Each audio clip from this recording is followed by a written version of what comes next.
Hi everyone, I'm Sarah and welcome back to my channel, and today I'm going to be bringing you my readEHthon TBR.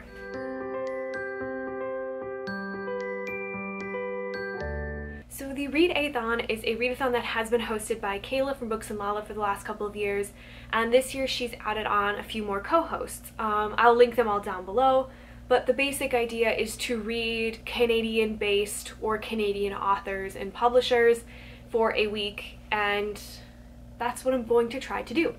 They've made a sort of bingo card to show the different prompts that you can achieve, and you can double up on those prompts if you want. So I'm excited to see like which prompts I end up reading at the end of the readathon.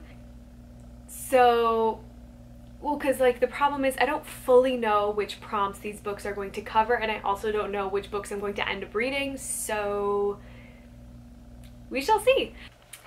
So I grew up in the Midwest. I grew up in Wisconsin, which is somewhat close to Canada, and I actually have like family, extended family land and extended family, like their farms are in northern Wisconsin, which is about less than an hour outside the Canadian border, so I feel somewhat of a kinship to Canada. I'm excited to participate in this readathon. I have chosen 8 books total to potentially read during this week. I do not know if I will read all 8 of them. I highly doubt it. I don't even know how many I'll actually get to read, but I like to have options, so we'll see. So I chose 4 nonfiction books and 4 fiction books. So the 4 nonfiction books I chose were I've Been Meaning to Tell You by David Chariandy. And this is sort of a letter that he wrote to his daughter regarding police brutality and violence and sort of being Black in Canada. And then I have Policing Black Lives by Robyn Maynard, which is a sort of a history of Black Canadians from, I think it was slavery through the current times, I believe. Then I also have We Have Always Been Here by Samra Habib. And this is a memoir written by a Muslim queer woman.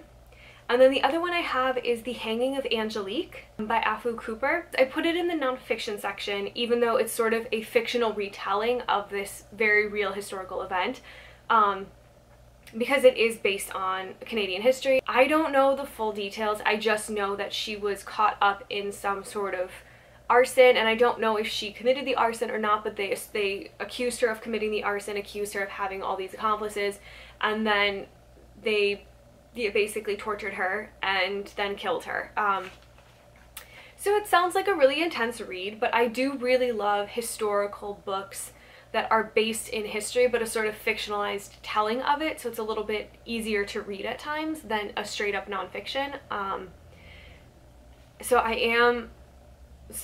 I think this is going to be a good one. And then I have 4 fiction books that I also put on my TBR. So the first book is actually a graphic novel called A Girl Called Echo by Katherena Vermette, I believe is how you say her name. And I don't know much about it. I know that it is a graphic novel that follows a young girl as she's sort of thrown back in history, I believe. I love sci-fi, I love futuristic stuff, I love time travel in a sense, and I'm really excited to see this graphic novel because I really liked the art that I saw, and I really liked the art that I saw involved with it. The next 2 books I put on my list are 2 dystopian stories that deal with basically the hunting of Indigenous people, which is awful. The first is Shadows Cast by Stars by Knutsson. And then the other one is The Marrow Thieves by Cherie, Dimaline. I do know that it is a sort of dystopian story where Indigenous people are hunted for their bone marrow,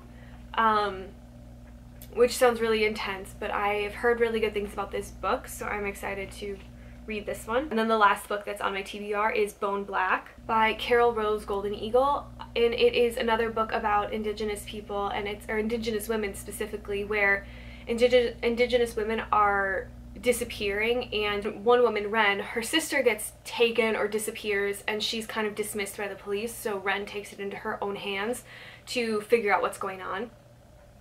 So I'm kind of excited for this thriller mystery aspect of it.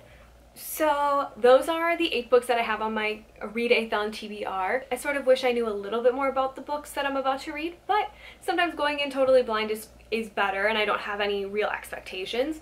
I also really have no idea what I'm going to end up reading. I don't really know how many of these books I'm going to end up reading. Who knows, guys? Who knows? I sure as heck do not know. I just don't. It's going to be a super fun time and it's going to be great. So thank you guys so much for watching. Let me know in the comments below if you're participating in the readEHthon, any books that you're reading, any books that you recommend. And I hope that you guys have a fantastic day.